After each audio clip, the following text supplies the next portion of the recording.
नमस्कार दोस्तों, B spiritual TV में आपका स्वागत है।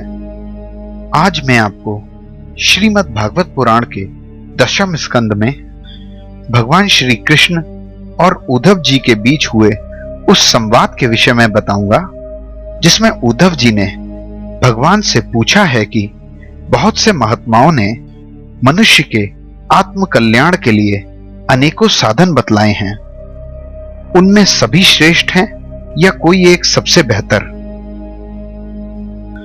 भगवान श्री कृष्ण ने उद्धव जी के प्रश्न का उत्तर देते हुए कहा, भिन्न भिन्न जातियों के मनुष्यों का स्वभाव और वासनाएं सत्व, रजो और तमो गुण के कारण भिन्न भिन्न हैं। इसलिए वे सभी अपनी अपनी सोच के अनुसार वेद वाणी का अलग अलग अर्थ निकालते हैं।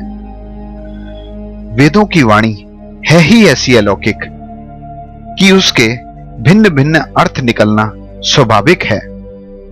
कुछ लोग बिना ज्यादा विचार और अध्ययन किए ही वेदों के विरोधी हो जाते हैं और व्यर्थ के पाखंडों को ही अपना धर्म मान लेते हैं।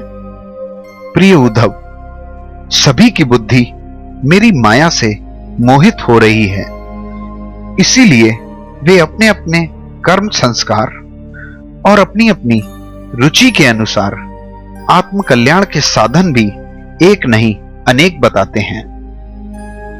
कर्म योगी मनुष्य यज्ञ, तप, दान, व्रत, संकल्प और रीति रिवाज आदि को ही पुरुषार्थ बताते हैं, परंतु ये सभी कर्म हैं और इन कर्मों के फल समाप्त हो जाने पर इनसे केवल दुख ही मिलता है और इनके फल स्वरूप मिलने वाले लोग भी मनुष्य को केवल जन्म मृत्यु के चक्कर में ही फंसाए रखते हैं। इसलिए इन विभिन्न साधनों के फेर में नहीं पड़ना चाहिए।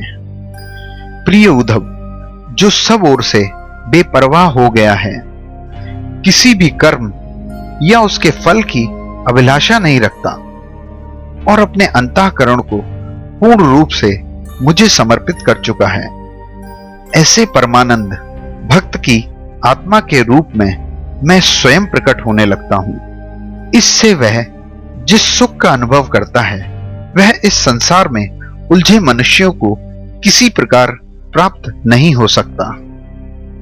जो अपनी इंद्रियों पर विजय प्राप्त करके शांत और समदर्शी हो गया है और वह किसी भी जीव में कोई भेदभाव नहीं करता, जो मेरे सानिध्य का अनुभव करके ही अपने को पूर्ण संतुष्ट मान लेता है, उसके लिए आकाश का एक एक कोना आनंद से भरा है। जो योगी मुझे छोड़कर ना तो ब्रह्मा का पद चाहता है, ना देवराज इंद्र का, और ना ही उसके मन में सर्वभौमक सम्राट बनने की इच्छा होती है, और वह योगी बड़ी बड़ी सिद्धियों और यहां तक कि मोक्ष की भी अभिलाषा नहीं रखता। प्यारे उद्धव, उस महात्मा के पीछे तो मैं दिन रात यही सोचकर घूमा करता हूं कि उसके चरणों की रज उड़कर मेरे पे पड़ जाए और मैं पवित्र हो जाऊं। जिनका चित्त मेरे प्रेम में रंग गया है, जिसकी सारी सांसारिक वासनाएं मिट चुकी हैं और जो अपनी उदारता के कारण समस्त प्राणियों पर दया और प्रेम का भाव रखता है, उस योगी को मेरे जिस परमानंद स्वरूप का अनुभव होता है उसे और कोई नहीं जान सकता, क्योंकि वह परम आनंद तो केवल निरपेक्षता से ही प्राप्त हो सकता है।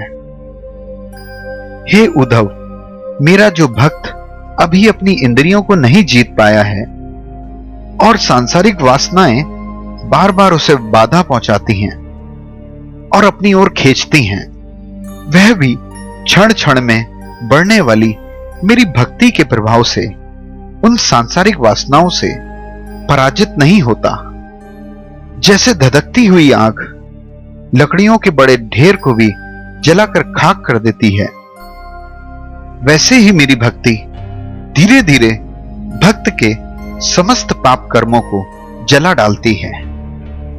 हे उद्धव, योग, साधना, ज्ञान विज्ञान, धर्मानुष्ठान, जप, पाठ और तप त्याग मुझे प्राप्त करने में उतने समर्थ नहीं हैं जितनी दिनों दिन बढ़ने वाली अनन्य प्रेममयी मेरी भक्ति। मैं संतों का प्रियतम आत्मा हूं। मैं अनन्य श्रद्धा और अनन्य भक्ति से ही पकड़ में आता हूं। मुझे प्राप्त करने का यह एक ही उपाय है। मेरी अनन्य भक्ति उन लोगों को भी पवित्र, जाति दोष मुक्त कर देती है जो जन्म से ही चांडाल हैं। इसके विपरीत जो मेरी भक्ति से वंचित हैं, उनके मन को सत्य और दया से युक्त, धर्म और तपस्या से युक्त ज्ञान भी पवित्र नहीं कर सकता। जब योगी का सारा शरीर मेरे प्रेम से रोमांचित हो जाता है, उसकी वाणी मेरे प्रेम के वशीभूत होकर अपने आप को भी भूल जाती है। मन पिघलकर मेरी ओर बहता रहता है। उसका एक क्षण के लिए भी रोने का तांता नहीं टूटता, जो कभी कभी खिलखिलाकर हंसने लगता है, कभी सांसारिक उलझनों की लाज छोड़कर ऊंचे सुर में गाने लगता है और कभी नाचने लगता है। भैया उद्धव, मेरा वह भक्त न केवल अपने को बल्कि सारे संसार को पवित्र कर देता है, निखर जाता है और अपने असली शुद्ध रूप में स्थिर हो जाता है और मेरे भक्ति योग के द्वारा आत्मा की कर्म वासनाओं से मुक्त होकर मुझको ही प्राप्त हो जाता है, क्योंकि मैं ही वास्तविक स्वरूप हूं। प्रिय उद्धव, मेरी परम पावन लीला कथा को सुनने और कीर्तन करने से जैसे जैसे मन का मैल धुलता जाता है, वैसे वैसे ही उसे वास्तविक तत्व के दर्शन होने लगते हैं। जो मनुष्य निरंतर सांसारिक वासनाओं के विषय में सोचते रहते हैं, उनका मन उन्हीं विषय वासनाओं में उलझा रहता है, और जो मेरा स्मरण करता है उसका मन मुझ में रम जाता है। इसलिए तुम दूसरे साधनों की चिंता छोड़ दो। अरे भाई, मेरे अतिरिक्त और कुछ है ही नहीं। जो कुछ इन आंखों से दिखाई देता है वह सब स्वप्न के समान है। इसलिए तुम मेरे चिंतन से अपना चित्त शुद्ध कर लो और उसे पूरी एकाग्रता से मुझ में ही लगाओ। उद्धव जी ने भगवान से पूछा, हे प्रभु, किसी मनुष्य को आपका ध्यान किस प्रकार से करना चाहिए?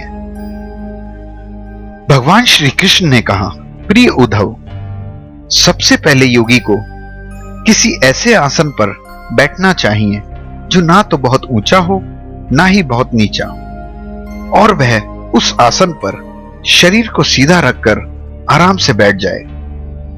हाथों को अपनी गोद में रख ले और दृष्टि अपनी नाक के आगे के भाग पर जमा ले।